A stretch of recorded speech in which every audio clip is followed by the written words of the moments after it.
অতিষ্ঠ হয়ে গিয়েছে, কেউ বাসা থেকে বের হতে পারে না, কিছুই করতে পারে না। এইরকম একটা ঘটনা আজকে আপনাদের মাঝে আমি উপস্থাপনা করব। এই ঘটনাটি হয়েছে বগুড়া জেলার কাহালু থানার একটি গ্রামে। গ্রামের নামটা উল্লেখ করলাম না, আমি বলতেছি আমার নাম মোহাম্মদ মোস্তাকিম।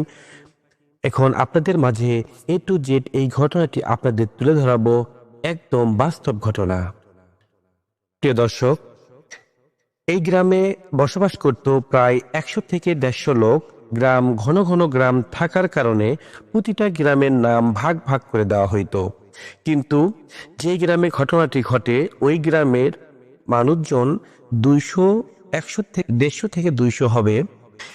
সবাই একসাথে বসবাস করে, কৃষিকাজ করে, কেউ চাকরি ক্ষেত্রে ঢাকায় থাকে, কেউ ব্যবসা বাণিজ্য করে, বিভিন্ন কাজের মানুষই একসাথে বসবাস করত। এই গ্রামে বিশাল বড় একটা বটের গাছ ছিল। আপনারা বোঝেন, বৃক্ষ অনেক বড়, বিশাল বড়, ছায়া দেয় অনেক মানুষ। যখন দুপুরে রোদ হয়, বিদ্যুৎ থাকে না গ্রামে, তখন ছায়া খোঁজে। আর বটের গাছ মানেই তো একটা ছায়া, ওই ছায়া যে বসে থাকে, সবাই বসতে গল্প করে। এখন একটু ছায়া ছায়া ভাব থাকে, বাতাস লাগে, সবাই আড্ডা দেয়, এরকম একটা পরিবেশ গ্রামে, বিশেষ করে গ্রামে দেখা যায়।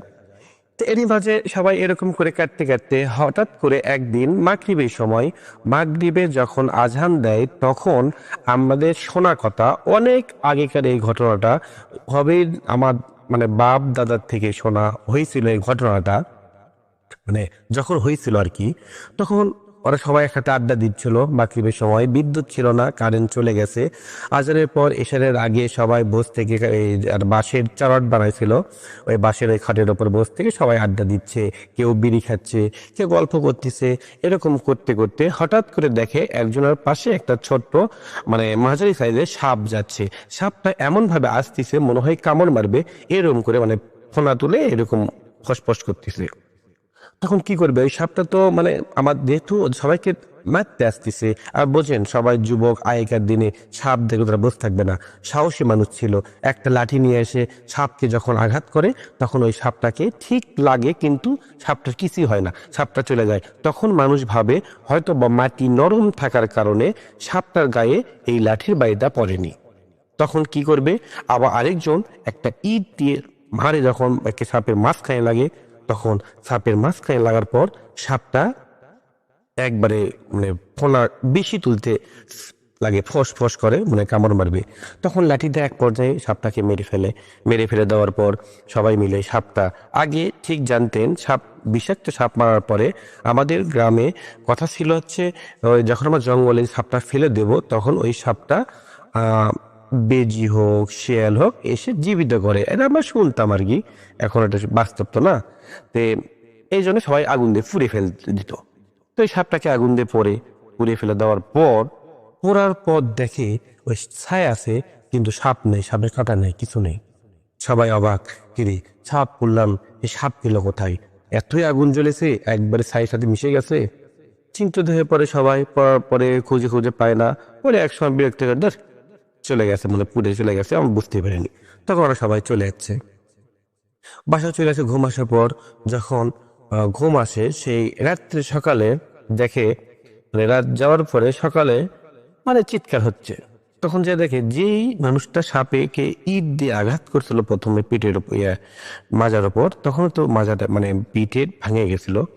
তো ওই মানুষটা ঘুম থেকে ওঠেনি, উঠতেছে না, পুরা গাটা মানে কেমন জানি সাপের মতো মানে হয়ে গেছে। তখন দেখে পিঠ নড়াইতে পারে না, কিছু করতে পারে না, কথা বলতে পারে না, পুরা গা সাপের যেমন কলস হয় তো ফেটে ফেটে গেছে। দেখার পর তো ভয় খেয়ে গেছে। আর যে সাপকে প্রথমে যে আঘাত করছিল লাঠি দিয়ে, তার গায়ে জ্বর। তখন ওরা কাউকে এইসব ঘটনা খুলে বলেনি, কিন্তু ওটা হওয়ার পরে এই যে 4-5 জন ছিল, ওরা সবাই একটু ভয় পেয়ে গেছে। বাকি 3 জন, 5 জনের মধ্যে বাকি 3 জন তো অস্থির ভয়, কিন্তু ওদের গায়ে জ্বর আসেনি, কিছু হয়নি। তে ওদের ভয়ের কারণে গ্রামের একটা মুরব্বী মানুষকে, মানে ওদেরকে বয়স্ক তো একে বলে এই ঘটনা ঘটছিল কালকে রাতে, ঘটার পর তো সকালে এই ঘটনা ঘটছে। তখন ওই মানুষ বলে তোমরা এই কাজটা আসলে ঠিক করোনি, এখানে দুইটা জিন থাকে, এই জিনকে তোমরা কিছু করছো আমার বিশ্বাস মনে হচ্ছে। তাছাড়া এই সাপকে মারার পর এই সাপের মতো গাও হয়ে গেছে এই ছেলের, আর এর গাও জড়াচ্ছে। প্রথমে আঘাত করছিল ওই, কিন্তু ওর আঘাতে ওই সাপটা মরেনি, কিছুই হয়নি। এই জন্য মনে হয় গাও জড়াচ্ছে, আর এরই আঘাতে প্রথমে আঘাত লাগছিল, এই জন্য ওর উঠতে পারতেছে না, আর পুরা গা সাপের মতো এরকম কলস যেমন ফেটে ফেটে যায় এরকম হয়ে গেছে। আমার বিশ্বাস হচ্ছে আর কি, আমরা সঠিক জানি না, একটা হুজুরকে ডাকা হোক। তখন মহল্লা সবাই জানাজানি হয়ে যায় এরকম এরকম ঘটনা, সবাই হুজুরকে ডাকে। একটা ভালো একটা হুজুরকে ডাকার পর হুজুর যখন বসার পর বা দোয়া দুরুদ পড়ার পর হুজুর চোখ মেলে দেখে ওই মানুষের মুখ চোখ এমন ভাব হয়ে গেছে, আর ওই যেই মানুষ শুয়ে আছে ওর পাশে কি জানি একটা দেখতে পাওয়ার পর হুজুর ওখান থেকে উঠে শুধু যেতে পারলে বাসে 1 মিনিট হুজুর এখানে থাকেনি। তখন ওই হুজুর চলে যাওয়ার পর তখন হুজুরের পিছনে পেছনে গ্রামের মহল্লার সব মানুষ যখন আস্তে আস্তে চলে যায়, যাওয়ার পর দেখে হুজুর এক জায়গায় থেকে মাথা ধরে বসে আছে, আর ভ্যান খুঁজতেছে বাসায় যাবে। তখন তো পায়ে ভ্যান পাওয়া যাচ্ছে না। তখন হুজুরকে বলে হুজুর কি হয়েছে? হুজুর বলে আমি এখানে কিছুই বলতে পারবো না, তোমাদের মধ্যে থেকে একজন আমার বাসায় আসবা মাগরিবের সময়, তখন আমি তোমাদেরকে বলবো। আর এই রুগীর চিকিৎসা আমি কিছুই ভাবে করতে পারবো না, আর কি হয়েছে না হয়েছে এসব কিছু বিস্তারিত এখানে আমি বলতে পারবো না। আমি চলে গেলাম, আমার বাচ্চা আছে, আমার বউ আছে, আমার সংসার আছে, আমি আমার জীবন নষ্ট করতে চাই না, শেষ করতে চাই না। এর সাথে মোকাবেলা করার জন্য যেই শক্তি লাগে সেই শক্তি আমার নেই।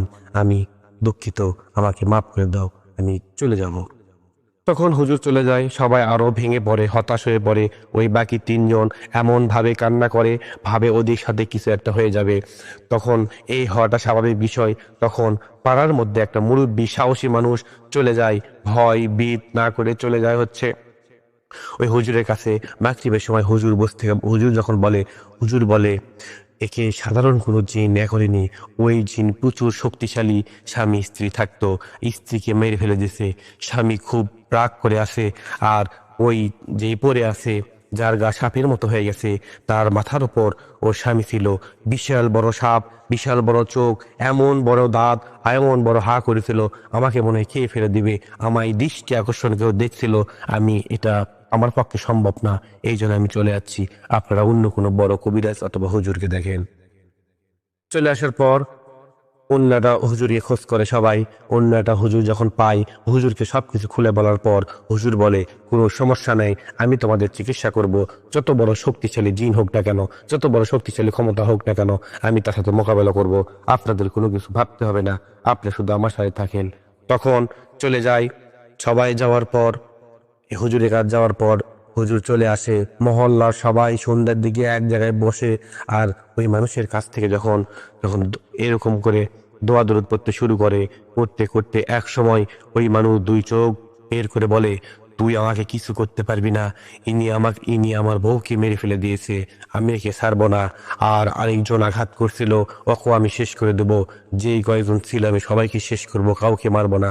তখন হুজুর বলে এই যে বাকি 3 জন, ওরা তোকে আঘাত করেনি, কিছু করেনি, গরমের জন্য ওখানে যে বসেছিল, তোর বউ সাপ সেজে গেছিল, সাপ দেখলে সবাই ভয় করবে, বিষাক্ত সাপ, ওদেরকে দেখার পর তুই চলে যাবি, তোরা কেন ওখানে ওদেরকে কামড় দিতে গিয়েছিলি? যদি তোকে কেউ মারতে আসে তাহলে তো তুই অবশ্যই মানুষ তাকে মারবি। তোর বউ ওদেরকে মারার জন্য আসছিল, কামড় মারার জন্য আসছিল, এই জন্য বাধ্য হয়ে ওরা সাপ ভেবে মেরে ফেলে দিয়েছে। এদের তো সেরকম অপরাধ না, আর তুই অনেক শাস্তি দিছু, এদেরকে মুক্তি দে, এদেরকে ছেড়ে তুই চলে যা।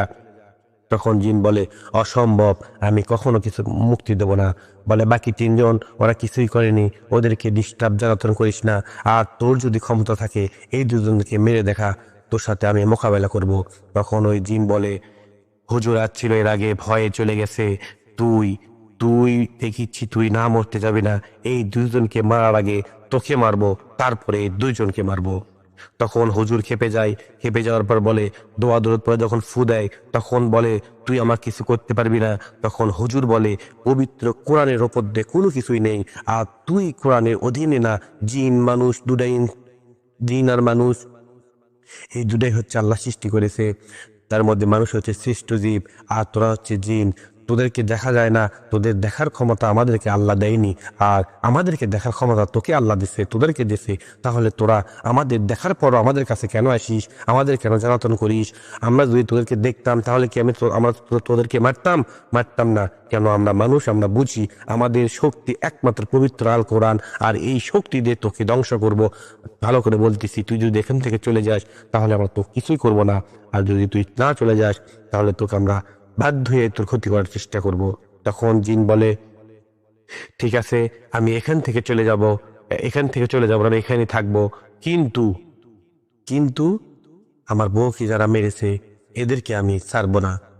বলে, না, এদেরকে তুই ছেড়ে দে, এদের একটা জীবন। হ্যাঁ, মেরে ফেলে দিয়েছে, ভুল করেছে, এটা করা ঠিক হয়নি, কিন্তু ওরা জানলে এরকম কিছু করতো না। এখন না জেনে করেছে, এরকম এত বড় শাস্তি দিস না, এদের বউ আছে, বাচ্চা আছে, সংসার আছে। এই কথা বলার পর জিন একটু নরম হয়ে যায়। তখন জিন বলে, আমার যা ক্ষতি হয়েছে, আমিও চাই না আরো কারো বউয়ের সংসার নষ্ট হয়ে যায় প্রতিশোধের ক্ষেত্রে।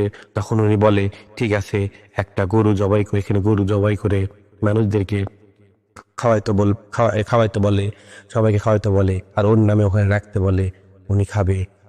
এ কথা বলার পরে উনি ক্ষমা করে দেয়। কিন্তু ওই সময়ে ওই যেই লোক সাপের মতো পড়ে আসলো তার শরীর পুরোটা ঝাঁকিদা ওঠার পরে আস্তে আস্তে দিন বলছে 7 দিনের মধ্যে আস্তে আস্তে ঠিক হয়ে যাবে, আর আরেকজন 3 দিনের মধ্যে জ্বর ভালো হয়ে যাবে। হ্যাঁ, 3 দিন পর হুজুর দোয়া দরুদ করে দেয়, ফু দেয়, পানি পড়া দেয়। দেওয়ার পরে ওই 3 দিনের যা জ্বর ছিল, যাই লাঠিতে আঘাত করছিল, তার জ্বর আস্তে আস্তে কমে গিয়েছে। আর এনার ভালো হতে যাই পড়েছিল, তার ভালো হতে 15 থেকে 20 দিন লাগছিল, আস্তে আস্তে ভালো হয়ে গেছে। কিন্তু এখন পর্যন্ত ওই বটের গাছের নিচে যদি কারো কোনো সাপ কিছু দেখতে পায়, কেউ মারে না। সবাই জানে এখানে কিছু একটা আছে, এই জন্য কেউ মারে না, কিছু করে না। আর ওখানে একটা জিন আছে, সেটা সবাই জানে। সাপ হোক, বিড়াল হোক, মানে যে কোনো কিছু পশু পাখি হোক না কেন, মারে না কেন। জিন তো মানুষ রূপে আসে না, জিন তো এরকম রূপও নেয়, অনেক রূপ নিতে পারে। ওখানে এখন সাধারণতভাবে সবাই চলাফেরা করে, কেউ ভয় করে না, কেন জানে উনি কথা দিয়েছে এই জিন কারো ক্ষতি করবে না, ওরই ক্ষতি করা হবে না, কেউ ক্ষতি করবে না। তখন ফ্রিলি ভাবে সবাই চলাফেরা করে। কিন্তু গভীর রাতে ওইদিক মানুষ যাওয়া আসে কমে করে। এখন আপনি মানুষ, আমি মানুষ, যদি দেখি সামনে বিশাল বড় একটা জিন দাঁড়িয়ে আছে, তাহলে ক্ষতি করবো না, উনিও আমার ক্ষতি করবে না, কিন্তু আমাদের অবশ্যই কিন্তু অটোমেটিক ভয় লাগবে, এটা স্বাভাবিক বিষয়। ঘটনাটি কেমন লাগলো আমাদের জানাবেন কমেন্টে, এটা বাস্তব ঘটনা। আর যদি ভালো লাগে তাহলে অবশ্যই আমাদের চ্যানেলে সাবস্ক্রাইব করবেন এবং আমাদের পাশে থাকবেন। ইনশাআল্লাহ এরকম ভালো ভালো আরো সুন্দর ঘটনা আপনাদের উপহার দেওয়ার চেষ্টা করব। আসসালামু আলাইকুম রহমতুল্লাহি ওয়া বারাকাতুহু।